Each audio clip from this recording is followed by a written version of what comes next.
Listo, entonces vamos a colocar como título, de nuevo, Teorema de Pitágoras.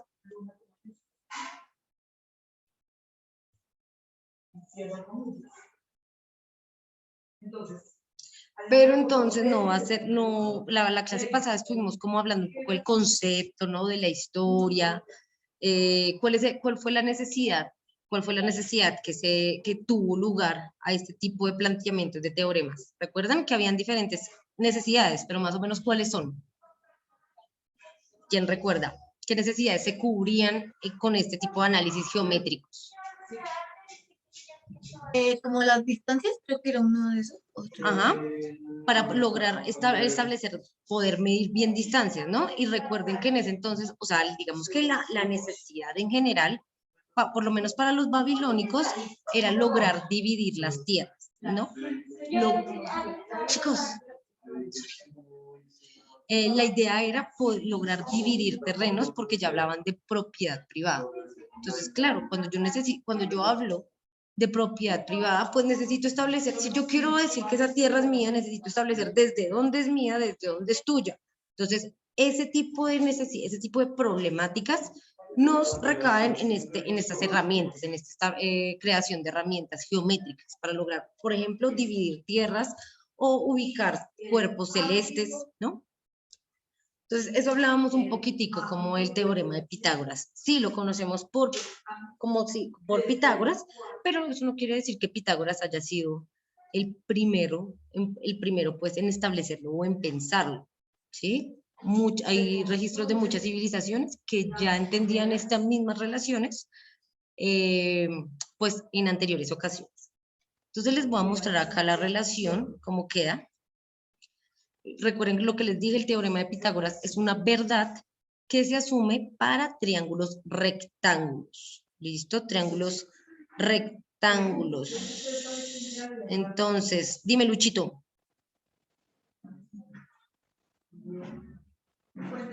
Corazón, no te estoy escuchando.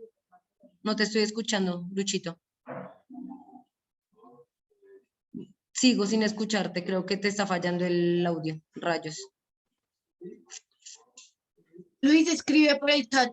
Sí, si quieres escribe, porque hay algo ahí problemático con tu sonido. No se te vaya a olvidar tu pregunta. Listo, entonces, a ver si ya escribió por ahí Luchito. Ah, que tiene mal el internet. Bueno, ya sabes que estoy grabando. Cualquier cosa, Luchito, estoy grabando. ¿Listo? No se te olvide ver el video, que si no, ahí quedamos perdidos. La herramienta del video es fundamental. Listo, entonces, bueno, primero se establece para triángulos rectángulos. ¿Cuáles son los triángulos rectángulos? Los triángulos rectángulos son aquellos que tienen un ángulo recto. Los ángulos rectos son aquellos de 90 grados, ¿sí? Los que miden 90 grados. Miren en su transportador, donde es 90, siempre 90 es justo arriba, a lo que se llama también el cenit, a eso se le llama el cenit. 90 grados es justo arriba de nosotros, en una línea recta en la parte de arriba. Este ángulo de acá, que voy a resaltar por acá con resaltador, este ángulo de acá sería nuestro ángulo recto, ¿cierto? Esto acá mide 90 grados. ¿Sí? Que también se reconoce, generalmente este ángulo se representa así como con un cuadrito. ¿Listo? El teorema de Pitágoras es solo para triángulos rectángulos, triángulos que tienen un ángulo recto. Entonces, importantísimo saber las partes de un triángulo. Las partes de un triángulo van a ser el lado que está al frente del ángulo, siempre les deben dar como un ángulo, ¿no? Este va a ser el ángulo de referencia. ¿Listo? El ángulo que está, el lado que está al frente de ese ángulo, o sea, este lado de acá, se le va a llamar cateto opuesto. ¿Listo? Lo voy a colocar acá. Cateto opuesto. ¿Listo? Ese es el lado que está al frente del ángulo. ¿Sí ven? Este chas, que no tiene conexión con el ángulo. Por el contrario, el lado que está pegadito acá al ángulo, este otro lado que está pegado al ángulo, ¿sí ven? Se le va a llamar cateto adyacente. ¿Listo? Lo voy a anotar acá también. Cateto adyacente. ¿Listo? Entonces ya saben, para identificarlos, el cateto opuesto va a ser el lado que está al frente del ángulo, mientras que el cateto adyacente es aquel lado que está pegadito al ángulo. ¿Sí ven acá? Que está pegadito al ángulo. Está ahí pegadito. Ahora, hay otro lado que se nos escapa, ¿no? Tenemos el cateto opuesto, tenemos el cateto adyacente y nos falta esta diagonal. Siempre en todos los triángulos rectángulos va a haber una unidad, una medida, un lado que va a ser el diagonal. A eso se le conoce como hipotenusa. ¿Listo? Ahí. Entonces va a ser la hipotenusa.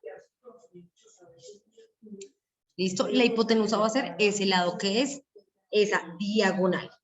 ¿Listo? Fundamental. Entonces, ¿qué pasa? Resulta que al principio pensaban como, bueno, ¿cuánto mide esa hipotenusa?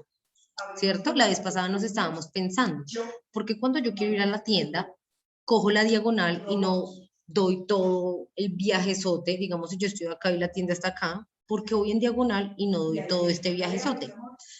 Al principio se pensaba que esa diagonal era la suma de los dos lados, de los dos catetos, ¿sí? Como que si yo sumaba esos dos catetos, me daba esta diagonal, ¿sí? Que si este medía 2 y este medía 2, pues la diagonal me iba a medir 4, ¿sí? Porque 2 más 2 es 4, perfecto. Pero si se dan cuenta, no es así. No es así. Esta diagonal siempre va a ser un poco más pequeña que sumar ambos catetos, ¿sí? No es lo mismo. No es como que si yo cojo esos dos catetos y los sumo, es la misma distancia de la diagonal. Si ustedes pueden evidenciar acá, ¿qué creen que pasa con esos dos catetos? Si ustedes sumaran esos dos catetos, ¿será que la distancia es igual a la de la hipotenusa? ¿Es mayor o es menor? ¿Qué dicen? Imagínense que suman esos dos catetos, que es así, los ponen uno tras otro. ¿Quedará más grande, más pequeña o igual que la hipotenusa? Más grande. Más grande, ¿cierto? Más grande. Ajá, queda mucho más grande. Por eso es que cuando yo quiero recorrer una distancia en diagonal, yo no voy así, luego así, porque sé que eso va a ser mucho más que ir simplemente en diagonal. ¿Listo? Entonces ahí ya se quiebra esa idea de que la medida de la hipotenusa es la suma de los dos catetos o de los dos lados. No, realmente la relación que establecen es que la hipotenusa, la medida de la hipotenusa es igual a la raíz cuadrada de el cateto opuesto al cuadrado más el cateto adyacente al cuadrado. ¿Sí? Esa es la relación fundamental que plantea. La relación entre la hipotenusa y los catetos, cateto opuesto y cateto adyacente, no es que la hipotenusa sea la suma de los catetos, sino que realmente es la suma de los catetos al cuadrado y todo esto dentro de una raíz. Esa es la verdadera distancia que tiene la hipotenusa. No es solamente la suma y ya, sino que es un poco más complejo que eso. Entonces vamos a hacer un ejercicio sencillo para comprender un poquito cómo utilizar esta ecuación. Digamos que en mi ejercicio hipotético de este triángulo, yo voy a decir que este lado de acá mide 3 centímetros y este digamos que mide 4. ¿Listo? Entonces digamos que este acá mide 3 centímetros y este de acá mide 4 centímetros. ¿Listo? Chao, que estés bien. Ay. Entonces, perfecto, yo conozco esas dos distancias. No me interesa conocer nada más, sino la diagonal entre esas dos distancias, entre esos dos lados, la diagonal que los une. Quiero saber cuánto mide. Entonces, ¿qué hago? ¿Sumo 4 más 3? Yo ya sé que no, porque si yo sumo 4 más 3, me va a dar 7 y eso es mucho más grande que esa diagonal. Entonces, utilizo la ecuación. Entonces, va a ser que la hipotenusa, que es lo que a mí me interesa conocer, va a ser igual a la raíz cuadrada del. ¿Cuánto vale el cateto opuesto? 4 centímetros. Ajá, 4. Entonces va a ser 4 al cuadrado más. ¿Cuánto vale el cateto adyacente? 3. 3, ¿cierto? Entonces va a ser 3 al cuadrado. Todo esto va dentro de una raíz. Pilas, esto que solucionamos es un paso a paso. Hay que tener mucho cuidado con el orden de las operaciones. Acá lo primero que vamos a resolver en este caso van a ser esas potencias. ¿Listo? Primero vamos a resolver esas potencias. Antes de la raíz y antes de la suma, primero vamos a resolver esas potencias. Entonces va a ser 4 al cuadrado. ¿Cuánto me da 4 al cuadrado?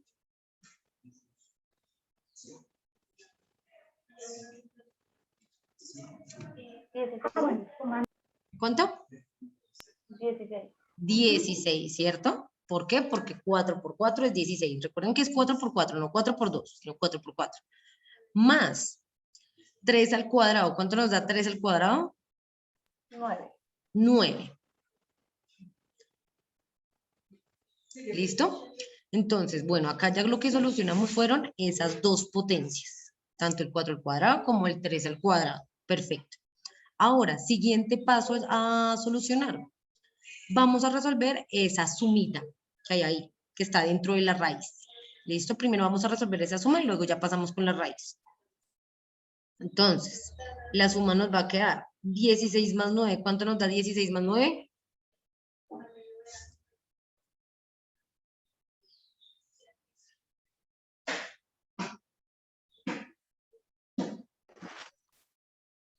$25. 25. Ajá, sí, señores y señoras. 25, 16 más 9, 25. Y finalmente, para solucionar, pues yo voy a plantear la respuesta a esa raíz. Raíz de 20, perdón, ya quito la raíz porque ya ahora sí lo voy a solucionar. Raíz de 25.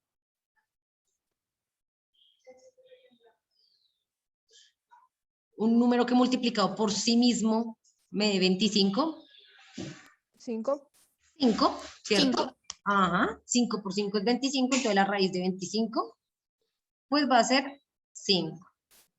¿Listo? Eso quiere decir que ya encontramos la medida de la hipotenusa, que es igual a 5 centímetros. Si se dan cuenta, o sea, si hubiéramos hecho simplemente la suma de los catetos, hubiera sido 4 más 3, eso nos daba 7. Eso hubiera sido mucho más grande que realmente la medida real. La medida real de esa hipotenusa, o bueno, de esa diagonal que unía esos dos lados, no era 7, no era simplemente la suma, sino realmente es de 5. Es mucho más pequeño que 7. Y eso es lo que pues, nos satisface realmente la medida que tendría, pues, en este caso, una línea que atraviese y que conecte un cateto de 3 centímetros con uno de 4 centímetros. ¿Listo? ¿Hasta acá alguien tiene alguna pregunta respecto a eso?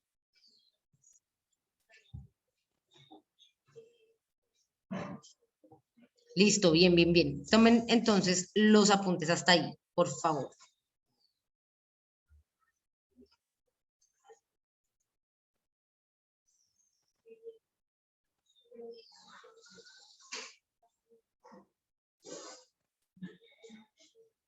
¿Alguien falta por tomar apuntes, diga yo?